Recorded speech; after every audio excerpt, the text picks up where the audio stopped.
आप हिंदू हैं मेरे भाई? हाँ सनातनी हिंदू। हैं? हाँ हिंदू। जी। अब तमाम अहबाब दोस्तों से गुजारिश है कि आप हमारा सपोर्ट ज़रूर करें, हक बात को दूसरों तक पहुंचाने की कोशिश ज़रूर करें।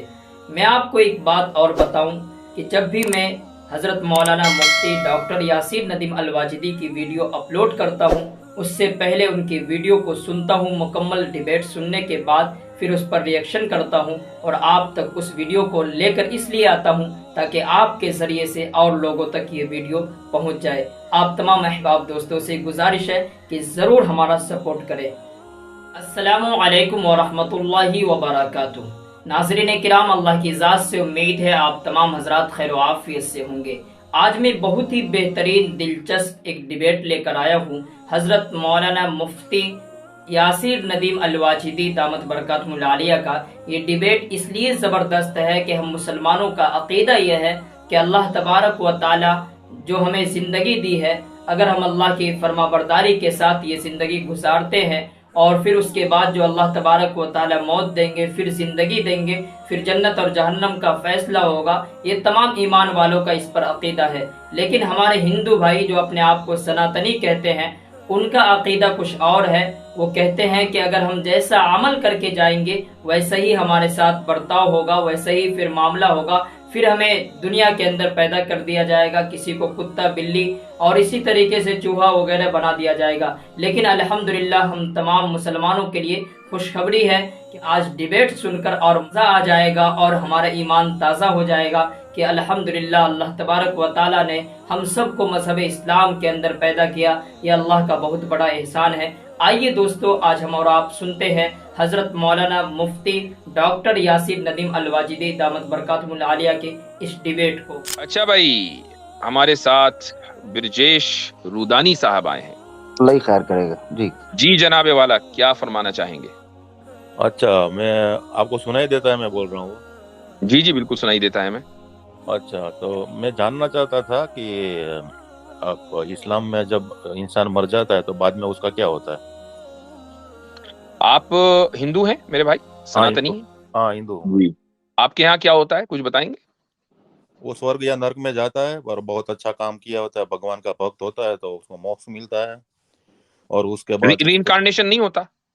हाँ होता है ना वो। अच्छा, यानी अगला जन्म भी होता है? नहीं, मैं बात सुनो, मैं क्या बोलना चाहता हूँ। स्वर्ग या जी जी। नर्क, स्वर्ग या नर्क में जाता है। और हम्म। वो स्वर्ग या नर्क में से जब उसका जो पाप या पुण्य खत्म हो जाता है तो उसका जन्म होता है। जैसे इंसान का होता है, अच्छे काम किए होते हैं, बुरे काम किए होते हैं, तो कुछ बर्ड का होता है, एनिमल का होता है, मछली का होता है, ऐसा सब कुछ होता यानी स्वर्ग में जाकर वो अपना टाइम पूरा करेगा है। यस। और उसके बाद फिर वो दोबारा पैदा होगा। यस। तो स्वर्ग में जिस वक्त वो होगा, हाँ। उसको ये पता होगा कि यहाँ भी मरना है। हाँ पता है उसका।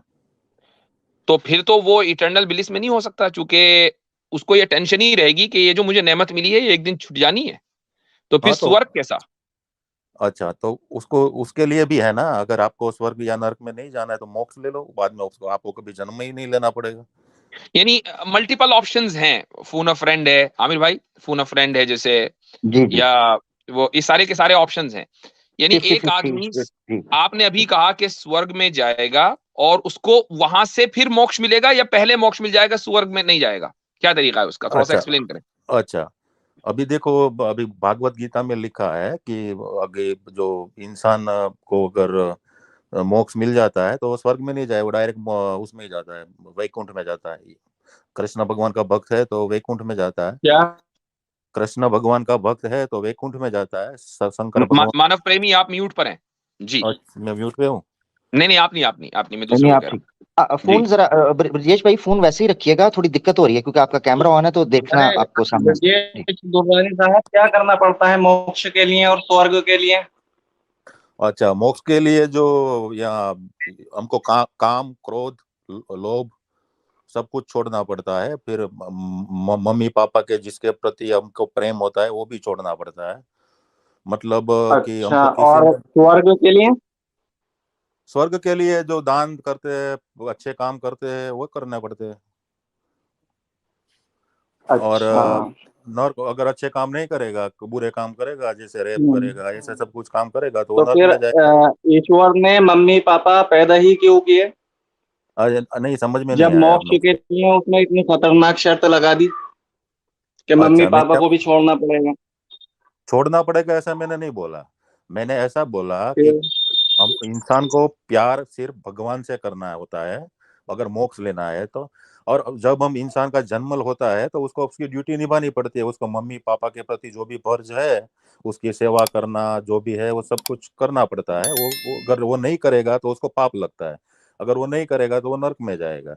पर मम्मी पापा से भी ज्यादा हम इंसानों को, इंसान का जन्म क्यों होता है, पहले मैं बात बताऊं, इंसान का जन्म ही मोक्ष लेने के लिए होता है। ये जन्म मरण के जो बंधन है जन्म मरण का, उससे छूटने के लिए होता है। अभी देखो जब से ये पृथ्वी बनी है तब से हम लोग अच्छा, जन्म। एक मिनट में यहाँ रोक कर आपसे सवाल करूंगा। आपने कहा कि इंसान का जन्म जो है वो इस मरने जीने का जो ये एक पूरा सिलसिला है उससे बचने के लिए होता है। इसको आप मोक्ष बोलते हैं, है ना? Yes yes. अच्छा, अब जब उसको मोक्ष मिल गया तो वो उसकी जो लाइफ है वो कैसी होगी, आप उसको जरा सा मुझको बताएं। उसकी लाइफ अच्छी होगी, उसको देखो उसका उसका बॉडी मिलेगा उसको 16 ईयर का, उसको 16 ईयर से ज्यादा की एज हम्म। उसकी नहीं होगी, उसको तेजो हम्म। में बॉडी होगी उसका। अगर कभी वो बीमार नहीं होगा, कभी कभी उसको कुछ लगेगा नहीं, कोई मारेगा नहीं, उसका बॉडी हमारे जो ये पृथ्वी वाली हम्म। ये बॉडी है हमारा, वो 5 तत्वों से बना है, पृथ्वी जल वायु आकाश। और उसमें जो हमको अगर मोक्ष मिलता है उसमें पृथ्वी नहीं आती ठीक है, उसमें। तो यानी अब उसको इटर्नल लाइफ है, उसको यंग एज है, उसको कोई बीमारी नहीं है, और उसको जो कुछ चाहिए वो उसको मिल रहा है, राइट? Right right. ओके। अच्छा, स्वर्ग वर्सेस मोक्ष, स्वर्ग में क्या मिलेगा उसको? बीमार होगा स्वर्ग में? स्वर्ग में बीमार नहीं होगा। ओके। बॉडी किस उम्र की होगी? 16 ईयर की। अच्छा, जो चाहिए उसको मिलेगा? जो चाहिए वो सब मिलेगा। तो फिर मोक्ष और स्वर्ग में क्या फर्क हुआ? स्वर्ग में वापस आएगा ना, जन्म वापस मिलेगा, मोक्ष में नहीं मिलेगा वापस। अच्छा, तो अब आपकी ये जो थ्योरी है वो सिर्फ फर्क इतना है कि मोक्ष में उसको दोबारा जन्म नहीं होना है, वो इटर्नल लाइफ में है वहां पर। नहीं नहीं नहीं और नहीं, उसमें लिखा है कि उसमें देखो उसमें क्रम वाइज लिखा है। अभी उसमें लिखा है कि नहीं पृथ्वी नहीं, से। मैं रुक जाइए, मैं सवाल कर रहा हूं। मोक्ष में दोबारा जन्म नहीं होगा ना, ये तो भी आप बोल रहे हैं ना? हाँ वही बोल रहा हूँ मैं। हाँ, स्वर्ग में दोबारा जन्म होगा, दुनिया यस में दोबारा आएगा। यस अच्छा, इसका मतलब ये कि मोक्ष जो है वो ज्यादा बेहतर ऑप्शन है। यस अच्छा, हर इंसान को मोक्ष हासिल करना चाहिए, यस। ठीक है। तो ये आपका कॉन्सेप्ट है, बहुत अच्छा। हाँ। अब आपने हमसे हमारा कॉन्सेप्ट पूछा, हम उसका भी जवाब दे देते हैं। हमारे यहाँ स्वर्ग और जो मोक्ष है ये दो अलग अलग चीजें नहीं है। एक इंसान अगर अपने बनाने वाले की मर्जी पर चला है तो वो जन्नत में जाएगा, जिसको आप स्वर्ग बोलते हैं, और उस जन्नत से वापसी नहीं है, यानी वहां इटर्नल लाइफ है, वरना फिर जन्नत का कोई फायदा नहीं है। सीधा सीधा कॉन्सेप्ट है, दो दो चार की तरह वाजे है। अच्छा, तो जन्नत में जाने के बाद वो वापस नहीं आएगा?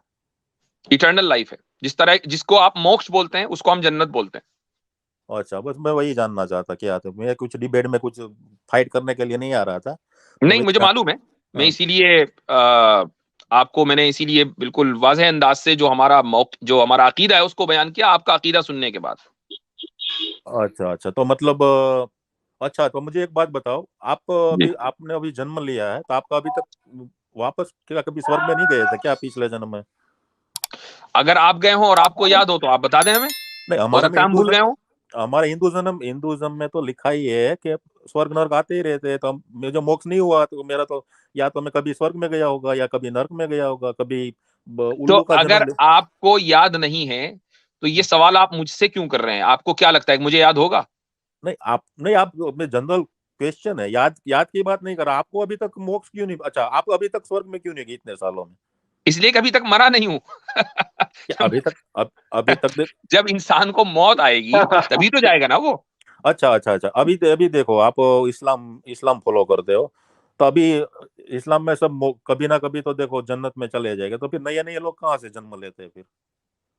यानी आपको ये लग रहा है कि जो खुदा है, जो भी क्रिएटर है, जो बनाने वाला है, ईश्वर है, उसके पास एक लिमिटेड तशले में गारा रखा हुआ है, उसी से वो इंसानों को बनाता रहता है। उसके पास मजीद गारा, मिट्टी, पानी नहीं आ सकता, मैटर मजीद नहीं आ सकता। Is that what you believe? No, I don't believe that. तो इसका मतलब ये है कि आप भी ईश्वर को ऑमनीपोटेंट मानते हैं, आप भी मानते हैं कि वो क्रिएटर है, नथिंग से थिंग्स को बनाने वाला है और हर चीज के ऊपर कादिर है, हर चीज के ऊपर उसको कंट्रोल है, ऐसा ही है ना? नहीं नहीं, मैं बोल रहा हूँ जितनी भी आत्मा है, जितनी भी स्पिरिट है, वही है। जितने लोगों को मोक्ष उससे मिला ज्यादा बढ़ सकते हैं कि नहीं बढ़ सकते? उससे ज्यादा नहीं बढ़ सकते। क्यों नहीं बढ़ सकते? क्या ईश्वर उस पर कादिर नहीं है? अभी देखो, उसमें भागवत नहीं गीता में नहीं, सुनो मुझे उसमें क्या लिखा है उसको छोड़ दीजिए फिलहाल। भगवत गीता में क्या लिखा, चूंकि मैं उसको वही नहीं बता मानता रहा ना, हूँ ना, वही तो बता रहा हूँ मैं मैं ये आप जो पूछना चाह रहा हूं कि जितनी मसलन मान लें 10 करोड़ 10 अरब आत्माएं हैं, अब क्या ईश्वर 10 अरब से ज्यादा आत्माएं क्रिएट कर सकता है या नहीं कर सकता?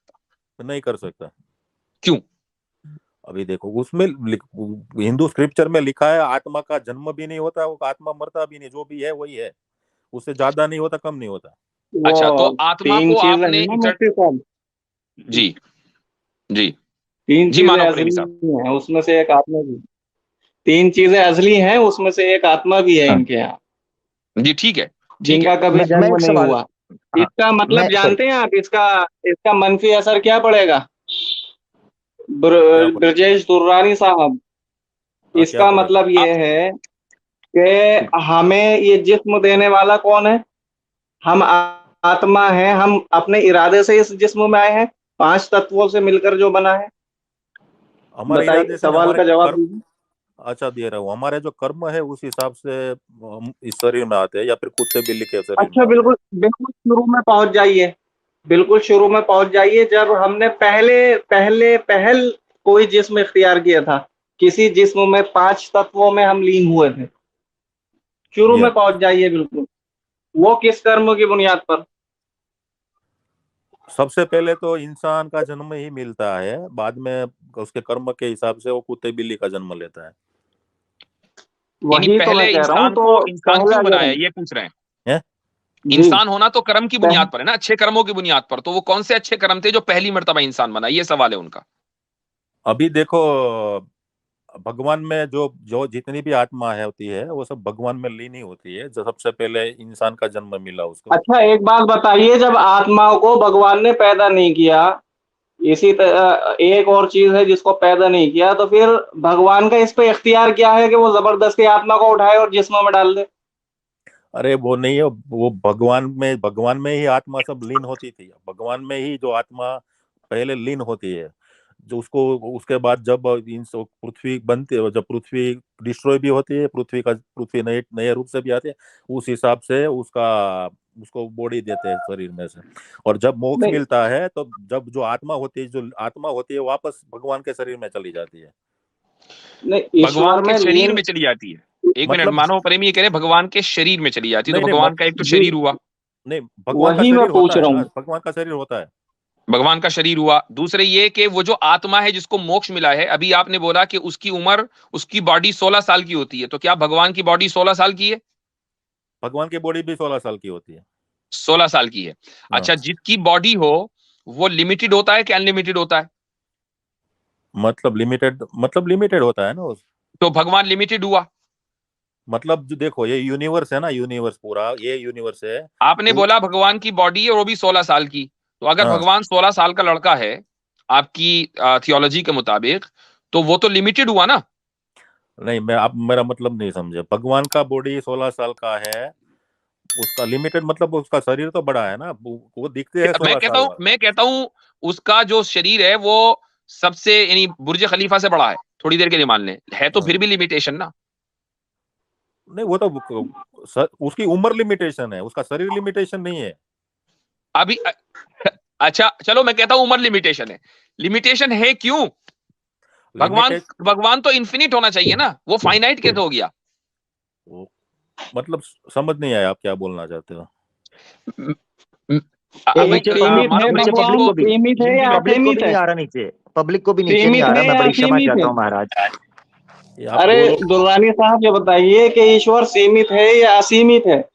हम्म सीमित है या सीमित, ये यूनिवर्सिटी में है ना, ये यूनिवर्सिटी है हमारा, ये जो यूनिवर्सिटी वो विष्णु का बॉडी है, वो ऐसा पूरा सब बॉडी है हाँ विष्णु का। हाँ, यूनिवर्सिटी, मैं समझ गया। यूनिवर्सिटी आप या तो हमारे प्रेमी भाई एक मिनट, मुझे जी यार मुझे जी समझ, आप जी लोग बड़ी ज्ञान की और जो है वो बड़ी शिक्षा की बात और अपरा की बात कर रहे हैं, मेरे ऊपर से वो कह रहे हैं यूनिवर्सिटी जो है वो उसका, ये यूनिवर्सिटी कौन सी, हजरत अलीगढ़ यूनिवर्सिटी है या ये वो दूसरी है?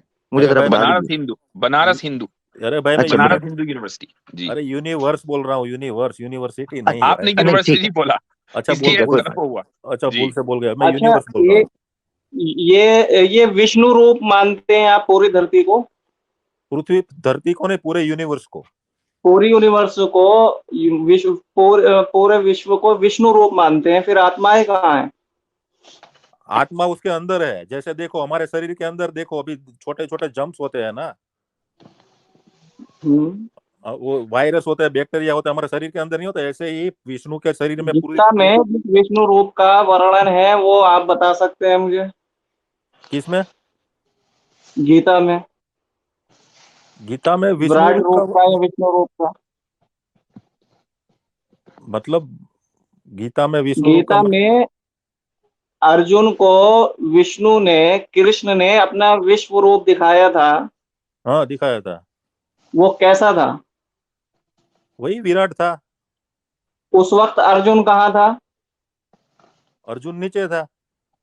नीचे था, तो वो विश्व रूप कैसे हुआ?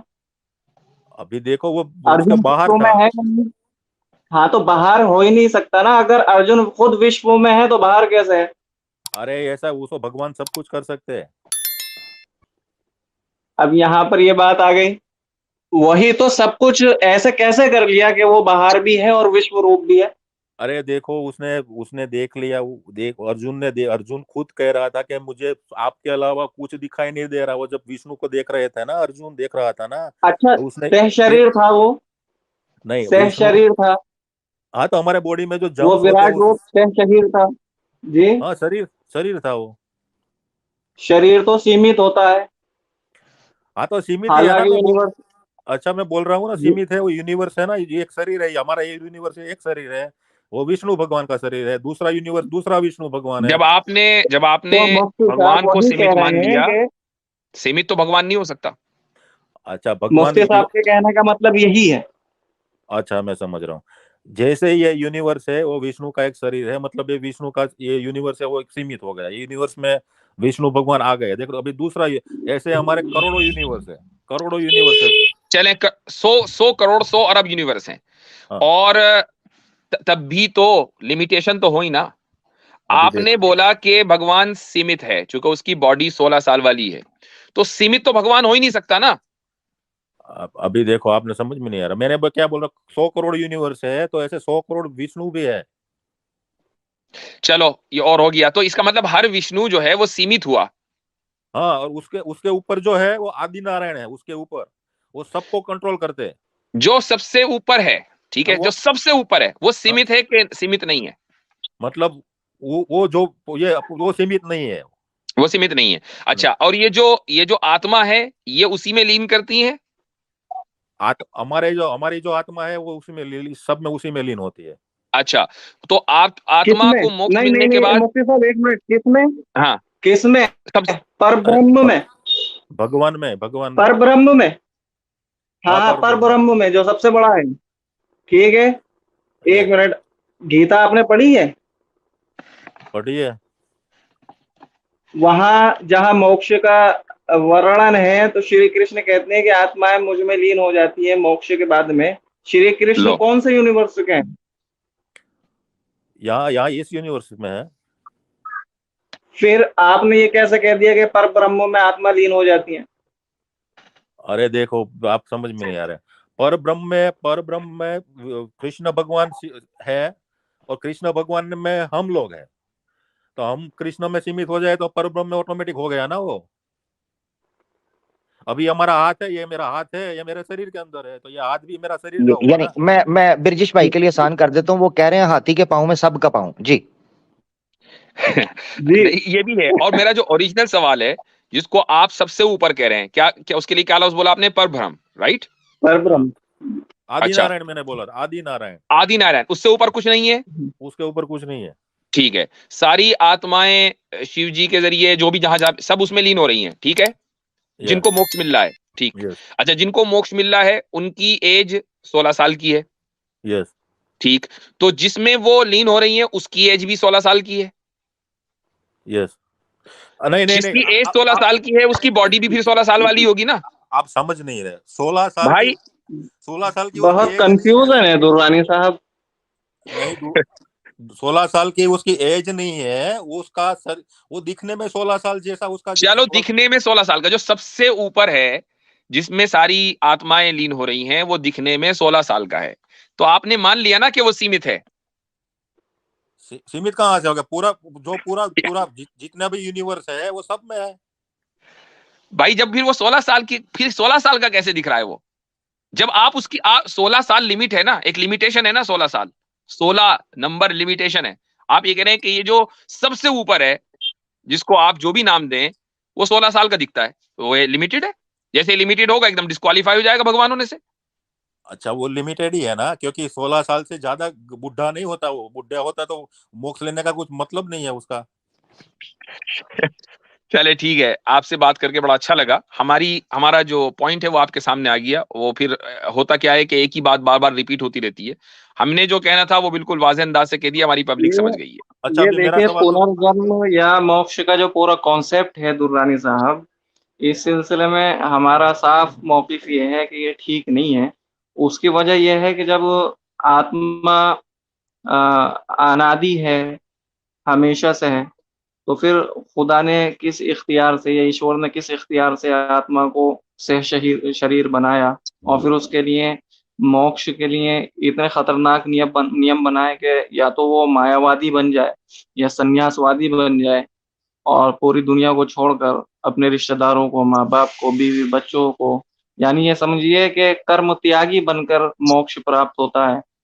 अगर इसी तरीके से मोक्ष प्राप्त होना है तो फिर हमें यह कबूल नहीं है। हमें वही नजात कबूल है कि जो वालिदैन की खिदमत करके, माता पिता की खिदमत करके, बीवी बच्चों की सेवा करके प्राप्त होता है। जबरदस्त, जरा अच्छा, बिल्कुल। तो उसमें उसमें कहा यानी जी लिखा है कि यानी अगर ये सेवा नहीं कमेंट स्क्रीन पे है, ये जरा देखिएगा जी। नहीं नहीं, आपकी मिस्टेक है, आपकी मिस्टेक है। वो गलत गलत गलत बोला आपने। अगर माँ बाप की सेवा नहीं करनी होती तो राम भी सेवा नहीं करते, दशरथ के कहने पर जंगल में नहीं जाते। वो तो सब ड्यूटी निभानी ही पड़ती है, अगर नहीं निभाएंगे तो नर्क में जाएंगे। मैंने क्या बोला था कि मोक्ष लेने के लिए माँ बाप से ज्यादा भगवान को प्यार करना पड़ता है। इसका मतलब ये नहीं है कि माँ बाप की सेवा नहीं करनी है। अगर नहीं देखिए, करनी आप निष्काम कर्म योग का की पूरा दर्शन जानते हैं। निष्काम कर्म योग में क्या होता है? ठीक अच्छा, है, और इसी अच्छा तरीके सुनो, से गीता के अंदर जिस संन्यासवाद का या निर्वृत्तिवाद का तस्करा है, वर्णन है, सब जानते हैं कि उसका मतलब क्या है, उसका अर्थ क्या है। अब अगर आप मानव प्रेमी नए साहब नए थोड़ा सा आप बताइए विद्वान, कि ये जो आपने टर्मिनोलॉजीज बोली इसका आप मतलब समझा दें। बहुत से लोग नहीं जानते, हम यानी अन्य- हमारे ऑडियंस में। हाँ, जी जी, जी जी, संन्यासवाद तो ये है कि सारी दुनिया को छोड़ करके बस तपस्या में मगन हो जाए, लीन हम्म, हो जाए। बहुत से लोग कपड़े भी छोड़ देते हैं, इसी वजह से जी आपने नंग साधु देखे होंगे। निष्काम जी कर्म हाँ। योग कभी तो लगभग यही मतलब है। अब ये बात हो गई कि जिन लोगों ने सन्यास ले लिया ब्रजेश साहब, क्या उनको मोक्ष प्राप्त होगा या नहीं होगा? वो तो ठग भगत होगा तो नहीं होगा। संन्यास लेने से मोक्ष मिलना ऐसा जरूरी तो नहीं है। सन्यास लेने वाला अपने माँ बाप की खिदमत नहीं कर रहा है, दुनिया में उस तरीके से नहीं रह रहा है जिस तरीके से रहना चाहिए, दूसरों की खिदमत, वो तो जंगल में अकेला कपड़े वपड़े उतार के पड़ा है, उसको तो कोई ड्यूटी करनी नहीं है, तो फिर उसको तो मोक्ष प्राप्त नहीं होना चाहिए ना। उसको मोक्ष में, अभी देखो, पहली बात तो मैं आपको मैं डिफरेंस दिखाता हूँ मोक्ष स्वर्ग में और दुरानी साहब, एक बात और के आप पुरुषार्थ के बारे में तो जानते होंगे। हाँ, जानता हूँ। जी, पुरुषार्थ से क्या हासिल होता है, आप बताइए। पुरुषार्थ से देखो, अभी आप पुरुषार्थ मेडिकल कॉलेज में है, पुरुषार्थ करते हो तो आप डॉक्टर बन जाओगे, नहीं करोगे तो नहीं बनोगे। नहीं नहीं नहीं, मेरा मतलब वो नहीं है। आप जो है मेडिकल में ले गए, आप ये बताइए अपनी यूनिवर्सिटी, वो जिंदगी में यूनिवर्सिटी क्या से पुरुषार्थ प्रेमी भाई, वो करना है। यूनिवर्सिटी से कॉलेज में आ गए हैं जी। जी, नहीं, जी पुरुषार्थ मतलब मेहनत करना, उसको पुरुषार्थ बोलते हैं ना आप, वही पुरुषार्थ का मतलब है ना। नहीं नहीं। अच्छा, कितने चरण हैं पुरुषार्थ के? उन चरणों पे आज का समाज, अगर किसी को मोक्ष चाहिए तो चल रहा है। अभी मोक्ष का बारे में तो गीता में आपको तो पता है, अभी आप बोल रहे थे, वही करना पड़ता है मोक्ष लेने के लिए। वही वही वही मैं कह रहा हूँ कि इतने खतरनाक नियमों का पालन होकर के अगर मोक्ष प्राप्त होता है कि दुनिया छोड़नी पड़ेगी हमें, अगर दुनिया छोड़नी होती तो पुनर्जन्म आपकी आइडियोलॉजी के मुताबिक होता ही क्यों? अभी ये देखो, इसी वजह से अच्छा, हुआ। अब मैं अब बात को कंक्लूड करता हूं, क्योंकि बहुत देर हो गई है। ब्रजेश रुदानी साहब, आप मुझे बड़े अच्छे बंदे लगे। मैं आपको सीधी सीधी बात कहता हूं कि इस्लाम का जो पैगाम है ना, वो क्या है कि एक अल्लाह को मानना है, उसके नीचे कोई खुदा नहीं है, उसके ऊपर कोई खुदा नहीं है, बस वही है, उसके अलावा कोई नहीं। उसने इंसान को कुछ तालीमात दी हैं, कुछ गाइडेंस दी हैं। उन गाइडलाइंस में जिसको आप सन्यासी होना कहते हैं वो बिल्कुल नहीं, उसकी कोई गुंजाइश नहीं है। ये इस्लाम का ऐलान है कि ला रहबानियत फिल इस्लाम, कि इस्लाम में रहबानियत यानी सन्यासी बन जाने की कोई हैसियत नहीं है। हमारे यहाँ नजात, जिसका तर्जुमा आप लोग मोक्ष कर देते हैं या अंग्रेजी में उसको साल्वेशन बोलते हैं, वो उस वक्त होगा जबकि आप इस दुनिया में रहकर, लोगों के दरमियान रहकर, फैमिली वाला होकर, बिजनेस वाला होकर या मुलाजमत वाला होकर खुदा की मर्जी के मुताबिक अपनी जिंदगी गुजारेंगे। एक आपको एक ही जन्म मिलेगा इस दुनिया में। उस आप पैदा हुए, उसके बाद अपने वक्त के ऊपर आपको मर जाना है। मरने के बाद आपके अमल और आपके अकीदे की बुनियाद पर कि आपने क्या अकीदा रखा खुदा के ताल्लुक से, आपको जज किया जाएगा खुदा के जरिए कयामत के दिन। अगर आपने अच्छे अमल किए होंगे और अच्छा अकीदा रखा होगा, दुरुस्त अकीदा रखा होगा, तो हमेशा हमेशा के लिए जन्नत में जाएंगे। इसी को हम सॉल्वेशन बोलते हैं। और अगर आपका अकीदा दुरुस्त नहीं होगा, अमल यानी जिसको कर्म आप लोग बोलते हैं खराब होगा, तो आप जहन्नम में जाएंगे। जो अब इसका मतलब ये कि आपको मोक्ष प्राप्त नहीं हुई, आपको साल्वेशन नहीं मिला। आपका ये सवाल कि भाई अगर पिछला जन्म नहीं हुआ तो फिर तो जो आत्मा है वो तो लिमिटेड ही है, उससे ज्यादा नहीं बढ़ सकती। खुदा हमारे लिए या हमें मालूम नहीं है कि खुदा ने कितनी आत्माएं बनाई हैं, आपको भी मालूम नहीं है। यानी कोई ये नहीं कह सकते कि खुदा ने बस इतनी ही आत्मा बनाई है, इससे ज्यादा नहीं बनाई, उससे कम नहीं बनाई। खुदा ने जितनी भी बनाई है, मान लो 100 करोड़ बनाई है, 100 अरब बनाई है, कुछ आत्माओं को जिस्म उसने पहले दे दिया, कुछ को बाद में देगा, कुछ को बहुत बाद में देगा। तो ये हमारा खुलासा है। जो उस कॉन्टेक्स्ट में, जिस कॉन्टेक्स्ट में गुफ्तगू हो रही है, इस पर गौर कीजिएगा। महज इसलिए कि आप किसी मजहब में पैदा हो गए और आप किसी सिविलाइजेशन को मानते हैं, इस बुनियाद पर वो सही हो, इससे निकलिए, इस पर गौर कीजिए। मैं आपको इस्लाम की दावत देता हूं और आपके लिए दुआ करता हूं कि अल्लाह सुब्हानहू व तआला आपके दिल के दरवाजे खोले और आपको हिदायत दे। आमीन आमीन। ब्रजेश भाई बहुत अच्छे इंसान, थैंक यू ब्रजेश भाई, ठीक है बहुत बहुत जनाब, धन्यवाद। चलें, चलो अभी, शुक्रिया। हजरत मैं वक्त बचाना चाहता था, मैं बीच में टोका नहीं। मैंने 2 पॉइंट सिर्फ रखना। इस्लाम में सूरह आले इमरान आयत जी 185 में हमारा मोक्षा क्या है, ये वन लाइनर आपके सामने, ये पूछ रहे थे आपका मोक्ष। फमन जी ज़ुहज़िहा अनिन नार व उदखिलल जन्नह फकद फाज। वन जी लाइनर, वमन जी हाँ। ज़ुहज़िहा अनिन नार व उदखिलल जन्नह फकद फाज। दूसरी चीज हजरत ये, क्योंकि मैं वो बीच में, मैंने कहा वो बात लंबी हो जाएगी। इन्होंने एक बुनियादी गलती जो की थी, वो गलती ये थी जब इन्होंने आत्माओं के बारे में ये कहा कि रीइंकार्नेशन इसलिए जरूरी है। जब आपने कहा कि रीइंकार्नेशन क्यों होती है, तो इन्होंने कहा कि वो जो नए लोग पैदा हो रहे हैं ये कहाँ से आ रहे हैं, जिस पर आपने कई सवालात रखे। मेरा जी सिंपल सवाल ये है कि आप हिस्ट्री ह्यूमन काइंड पीछे चले जाएं, पॉपुलेशन तो बढ़ रही है। इस वक्त पॉपुलेशन आपकी 10 अरब को टच कर चुकी हुई है। ये लास्ट ईयर 10 अरब से ऊपर जा चुकी हुई है। सवाल ये उठता है कि पीछे चले जाएं तो पॉपुलेशन कम है, आत्माएं तो तब भी मौजूद थी, उस वक्त इतनी पॉपुलेशन क्यों नहीं हुई? अब लोग मर कम रहे हैं, पैदा ज्यादा हो रहे हैं, ठीक है? तो जी जो सवाए चंद कंपैरेटिवली मुल्कों को छोड़ के, तो अगर आत्माएं लिमिटेड हैं तो पॉपुलेशन एकदम बड़ी कैसे है? पॉपुलेशन तो लिमिटेड रहनी चाहिए थी, क्योंकि पिछले मरते तो नए आते। ये तो ऐसे हो रहा है, मर कम रहे हैं, पैदा ज्यादा हो रहे हैं, पॉपुलेशन तो बढ़ गई। जी इसका मतलब है आत्माएं अनलिमिटेड हैं, ये अल्लाह के इल्म में, सॉरी अनलिमिटेड नहीं, अल्लाह के इल्म में है कि कितनी है। हाँ, अनलिमिटेड नहीं सही। कहना चाहिए। थैंक यू, जी हाँ। जज़ाकल्लाह। जज़ाकल्लाहु खैरा व अहसनु जज़ा। आप तमाम दोस्तों का शुक्रिया। अल्लाह तबारक व ताला आप तमाम दोस्तों को खुश रखे, लंबी उम्र अता फरमाए। तमाम दोस्तों से गुजारिश है कि दीनी मालूमात वाली वीडियो को ज़रूर शेयर करें, सदक़ा जारिया की नीयत से।